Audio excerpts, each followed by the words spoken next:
Hello everyone, welcome to my channel. In today's video, we're going to forecast the bond yield rate using dynamic linear model. Let's get started. Firstly, I want to tell you that the specific models we're going to use to forecast have been fitted to our time series. If you are curious about the fitting process, you can watch the previous video. But in my opinion, you don't need to watch that before watching this video. You can just think of these models as given. So, given these models, we want to forecast the bond yield rate. Okay, now with that being said, I want to introduce you to some notations which are going to be used throughout this video. The first one is Y. Y is the bond yield rate time series. It's a daily time series starting from January 1st, 2018 to August 18th, 2023. If we want to know the bond yield rate on the first day, we will write it as Y1. If we want to know the rate on the second day, we write it as Y2. The index change from 1 to 2. If we want to know the bond yield rate on a certain day, we write it T on the Tth day. So T goes from 1 until the length of the sequence. Okay, the next notation I want to introduce is K. K here. K is the number of days ahead. So let's say that we are at YT. I'm writing it in the top left corner. YT. And now we want to know the bond yield rate the next day. We write it YT plus 1. And then similarly, if we want to know the bond yield rate 3 days ahead, we will write it YT plus 3. Okay. Now, in general, if we want to know the bond yield rate K days ahead, we will write it YT plus K. Okay. And getting to know or having the prediction of YT plus K given a set of information at time T, which is denoted as dt, is what this video is all about. So given a set of information, this set of information comprises the sequence Y and the variances. Given this set of variances and the sequence Y, we want to know YT plus K. Okay, and lastly, N. N is the model dimension. So, for example, if we're talking about a third order polynomial DLM, we would have 3 variables. Therefore, the model dimension is 3.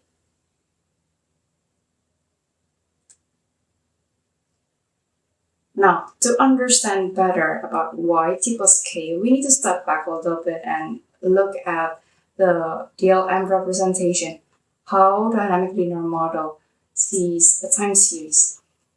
So DLM models a time series in 2 equations. The first equation models a YT itself, so the observation itself, and it's a multiplication of matrix F and state vector T plus an error term, nu T. And then in the second equation, we model the state vector T, which is the multiplication between the matrix G and the previous state vector, plus an error term, of course.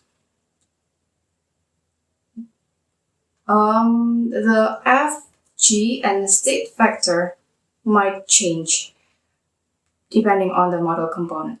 So even though the DLM representation for each model component is the same, but the definition of matrix F, matrix G, and state vector theta will be different. Now, the matrix G here is the key. The eigenvalue of matrix G will determine its forecast function. So we have a theorem for forecast function. If the eigenvalue, lambda is the eigenvalue of matrix G. If the eigenvalue is not equal to 0, then this is the forecast function. Okay, A is A is the linear functions of M. Okay, and now if the eigenvalue is 0, then this is the forecast function. Okay, and you notice a K here. The forecast functions are functions of K. Okay, so the forecast function will change. The value of the forecast function will change depends on how far ahead we want to predict. We will see the usage of this scenario, the left scenario where the eigenvalue is not equal to 0 in polynomial model, and we will see the scenario on the right when we are using moving average component. Actually, we have some scenarios of eigenvalues because the eigenvalue of matrix G could take several values. However, I'm going to just discuss 3 scenarios. Okay, we have discussed the first 2, and now the third scenario is where we have a single complex eigenvalues. So when we have a single pair, that means we actually have 2 eigenvalues, right? So the dimension of the model with single complex eigenvalues will be 2. Okay, and this is the forecast function. When we have complex eigenvalues, that means we have a wave. So this is like the combination between cosine and sine function. And M is the mean level. Oh yeah, I forgot to tell you about that. But yeah, M is the mean level. So like here, it's used here. Okay, so what we mean by MT1 is that the first element of the vector M would be used as the coefficient for cosine, and then the second element would be used for sine function. Okay, and the second line here, second equation here is the alternative forecast function. R is defined to be this. R is the harmonic. Okay, and then phi t is the phase. Omega is the frequency. Okay, and P here is the period. All right. So by knowing the mean level in both dimensions, we can get the harmonic and the phase. And therefore we can calculate the forecast function. Okay, so I'm going to tell you a little bit about the model components we're going to use in this video. The model components that we have used in the previous video. So first one is the third order polynomial DLM. It's the third order, so the model dimension is 3.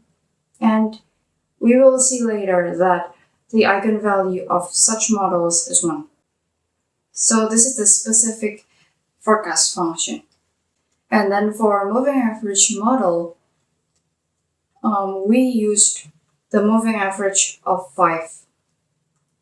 So the order of the moving average model is 5. That was the final model that we used, 5. Therefore, the dimension would be 6. And we will see that the eigenvalue of this model is 0.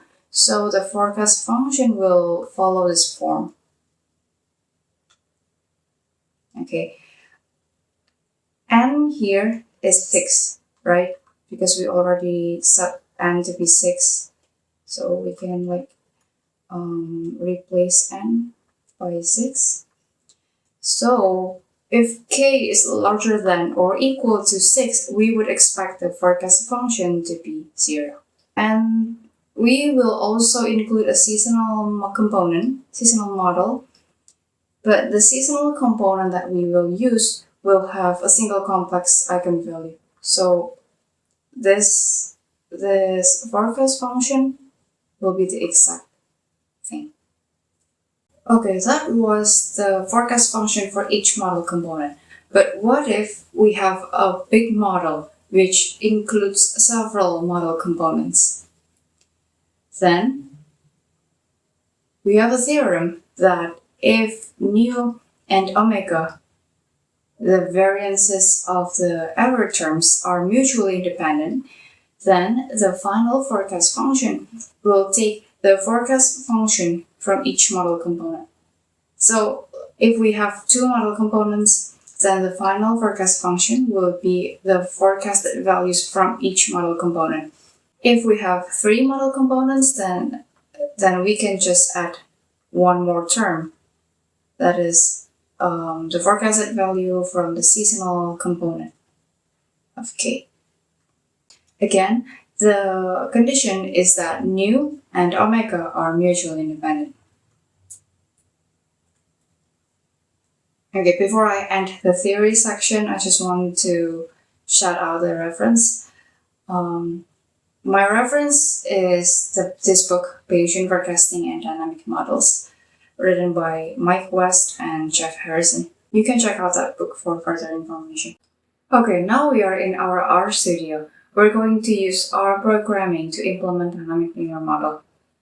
More specifically, we're going to use the package DLM to implement dynamic linear model. Okay, right now I'm loading my packages.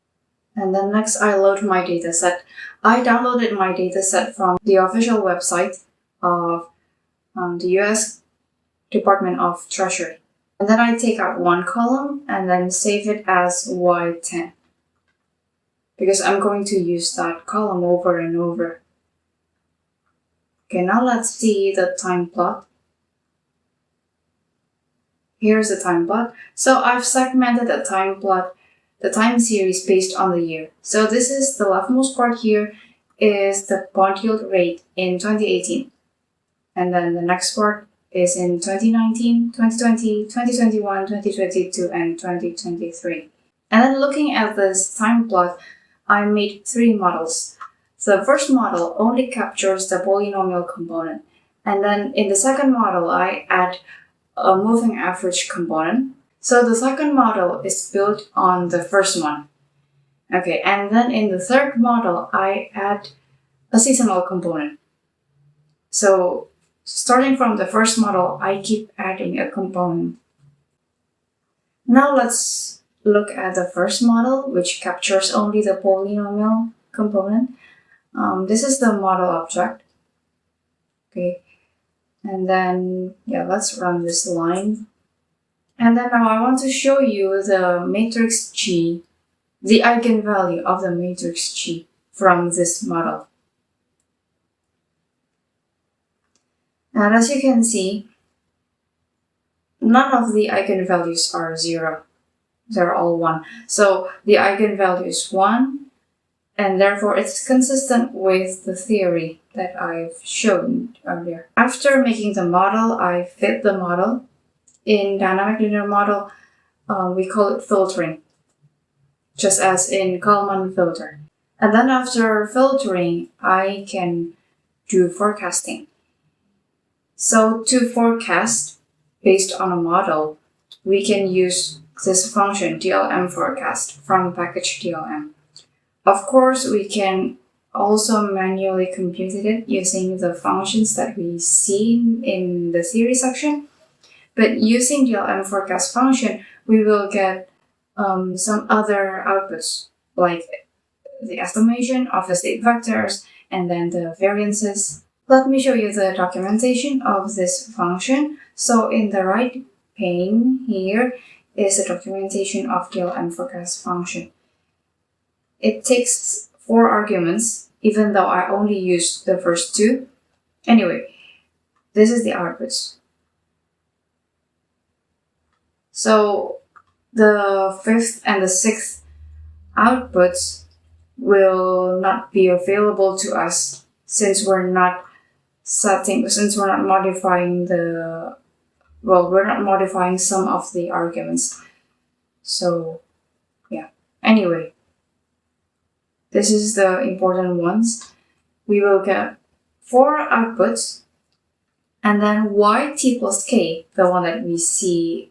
I said earlier in the beginning of the video that yt plus k is what this video is all about, right? And in R, in package DLM, this is stored as f. All right. And then A, even though I said in the theory section, A is the linear functions of mean level, but A in this package, the output of this function, A means something else, which is the expected values or the estimation of the future state vectors. Okay, like theta t plus k. And then R and Q are the variances. Q is the variance for yt plus k, or in this case, f. Now, let's look at the arguments. The inputs of the DLM forecast function is the filtered model and the head. So the first two here, mod is the filtered model, and then the second one is and ahead. And ahead is k, is what we call k in the theory section earlier. Now you can see that I decided to forecast 9 days ahead. Why 9? To understand that, we need to run this code. So the last date in our time series was on Friday, and to complete our August data, we need 9 more working days. That's why I decided to forecast for 9 days ahead. Okay, I'm going to run this line, and I'm going to show you the forecasted value later. Okay, now let's move on to the second model, which includes the polynomial and moving average. The moving average is of 5. The process is the same, and you can see that I'm building on the first model. So the first model object, and then I add the second component. Okay, after building that model, I filter it and then forecast. I'm not going to show you this line. I'm going to show you that line later. Anyway, now let's jump into the next model, which includes 3 components: polynomial, MA, and seasonal. Okay, after making the model and then filtering it and then forecast. And for completeness, I make separate models which captures only the moving average and only the seasonal component. The specification for MA model and seasonal model is exactly the same. So mod MA is DLM mod ARMA, and the moving average coefficients are stored in MA coef, and that's exactly the same as this. Okay, and similarly for mod Cs, I make it with DLM mod Cs with 3 seasons, and that's exactly the same as this.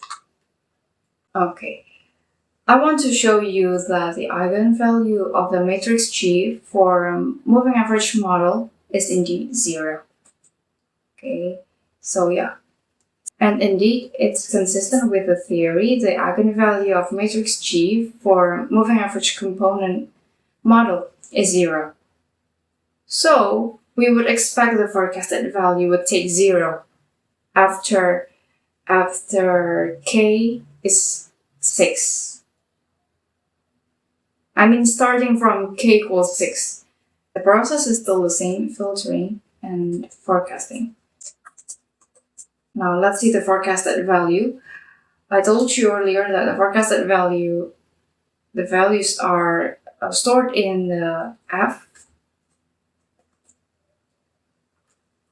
And indeed, it is consistent with the theory. So starting from k equals 6, the forecasted value is 0. And then before that, it takes MT, right? The mean value. But the mean value is actually just based on the variance, based on the variance because of the nature of the model. You can check out the previous video to understand that better. So because of that, I think it's because of that. That's how I understand the textbook. Because of that, the forecasted value takes irregular value. And in my opinion, Well, obviously, actually, this won't make sense, right? I mean, we never have such a big number for interest rate, for yield rate. But yeah, anyway, let's move on to the next component. Well, for the next model, the process is still the same. I forgot to show you the eigenvalues of the matrix G from the seasonal component model. So here it is, the eigenvalues and the eigenvectors of the matrix G. As you can see, they are a pair of complex numbers, and the real part is minus 0.5. So the forecast function will oscillate between a negative number and a positive number. Now, I have collected the forecasted values from each model.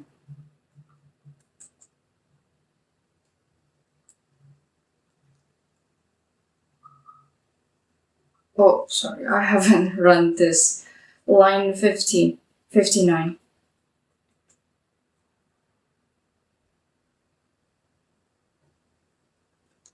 Okay, now let's see the full data frame so we can compare it right away, side by side. Okay, there are some interesting points I want to point out. Let's start with the first column here. This is the forecasted values coming out from Poly model. Okay, maybe to understand this better, I need to show you the time plot again. So the polynomial model we're talking about is the third order. So it will look like a quadratic equation graph. And if we look at the time plot here, it starts with 2.5% and then going up a little bit and then going down and then going up again. So I guess the model is expecting the next direction to go is to go down. And that's why I guess the forecasted values are monotonically decreasing, starting from 4.26 to 3.72. Okay, the MA model, we have discussed that. So now let's move on to the next column, which is the forecasted values from CIS model. Okay, if you see this clearly, it's just a repetition of three values like ABC, ABC, ABC. And I guess that's because we decided the total seasons in a time series to be 3. So I guess the decision of how many seasons we want to have in our time series will have a great impact on our forecasted values. Okay, so this is saying that the forecasted value for the next day will be minus 6.33. That's kinda doesn't make sense, right? Okay, but anyway, now let's move on to the next model, which combines the polynomial and moving average components. Okay, as we can see, the values are also monotonically decreasing, but it's not as fast as the forecasted values in polynomial model. Okay, so while the forecasted value for the first day is very similar, it's only different from the third digit after the decimal point. So the forecasted value on the last day, on the 9th day, is different from the second digit. So yeah, the difference getting larger and larger. Next, poly-MACs model. Okay, we can see that the values from this column tend to stay in the same level. They are fluctuating around the same level, but the fluctuation now is not predictable. It's not as easily predictable as the predictions in the CIS model. So I guess this is how the polynomial, moving average, and seasonal components work together. The seasonal components make the forecasted values have a fluctuation. And then the moving average component makes the forecasted values not so predictable. Like it's fluctuating, but not in a neat way. And then, well, for the polynomial, maybe it makes the final prediction decreasing, because this is the only prediction which is 4.2. One more thing I want to tell you about the predictions here is that if a model combines several model components, the final prediction should be an addition, right? An addition of the forecasted values from each model component. But here, that's clearly not the case, because if it's really true, we should have minus something very big. Yeah, it should be around this number, right? But that's not the case. So I guess we can only conclude that nu and omega of this model are not mutually independent. And that's actually okay. I mean, it has little practical consequence. Okay, to make it clearer, I'll just show you the plots of the forecast, and we will also see the real data. The real data is also collected from the same website. Okay, right now I'm hiding the real data so that we can focus on the predictions from 3 models. All right. The blue line is the forecasted values from the poly model. And as you can see, the forecasted values from poly and poly MA flows in the same direction. They decrease quite quickly and monotonically decreasing, even though, as I said earlier, the poly MA decreased slower than the poly model. And then with poly MACs, it fluctuates, but it's not as clear. The fluctuation is not as clear anymore as in the Cs model. If you see the big gap here, that's because it's over the weekend. Okay, now let's see the real data. Okay, so the red line denotes the real data. And well, we can see that at least for the first 2 days, the poly MACs, the biggest model, predicts the bond yield rate the best. They are very close to the real data. And then on the 3rd day, the polynomial predicts it the best. And poly MA is also relatively well, but the poly MACs forecast really poorly. And then as we go further, the model inaccuracy grows larger and larger. Pretty much the same, I guess, around here, because I think the real data runs in the middle, like exactly in the middle between the poly and poly MA model and poly MACs. Actually, as we go further ahead, the model's inaccuracy will get larger and larger, and we can see that clearly by looking at the variance. The variance for the observations will get larger. I'll show you the variance from the second model. It doesn't really matter actually from which model, because that behavior is true for every model. Oh, sorry, I mean,